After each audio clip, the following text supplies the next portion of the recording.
Last কিছুদিন ধরেই আমাদের রান্নাঘরটা কমপ্লিট হওয়ার পরেই আমরা ডিসাইড করেছিলাম একটা ছোট করে বাড়িতে সত্যনারায়ণ পুজো দেব। আর এই যে আমার মাতাশ্রী এদিকে পা ভেঙে বসে আছে, তাই মা তো মেঝেতে বসতে পারবে না বলে চেয়ারেই বসে আছে। তো এদিকে দেখছি আমার দিদি কাকিমা সবাই মিলে এখন লুচি ভাজছে, যেহেতু পুজোর জোগাড় করছিল, তো 5 রকমের ভাজাও করবে। আর এখানে দেখো আমাদের পুরোহিত মশাই এখন আরতি করছে। খুব ছোট করেই করা হয়েছিল, তাই সেরকমভাবে কাউকেই বলা হয়নি।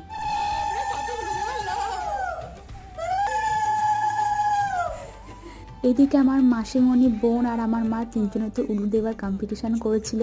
যাই হোক, তারপরে আমাদের বাড়িতে একটা হোমযজ্ঞও দেওয়া হয়েছিল। তোমাদেরকে বলে বোঝাতে পারবো না, আমাদের বাড়িতে বেশ অনেক দিন ধরে কয়েক রকমের বিপদ হচ্ছিল, তাই আমরা চেয়েছিলাম খুব ছোট করে হলেও একটা পুজো দেওয়া যাক, যাতে বিপদটা কেটে যায়। আর সকাল থেকে আমি আর মা টোটালি উপোস ছিলাম, জল পর্যন্ত খাইনি। এখন আমরা অঞ্জলি দিচ্ছি, নেক্সট বার নিয়ে খুব তাড়াতাড়ি আসছি।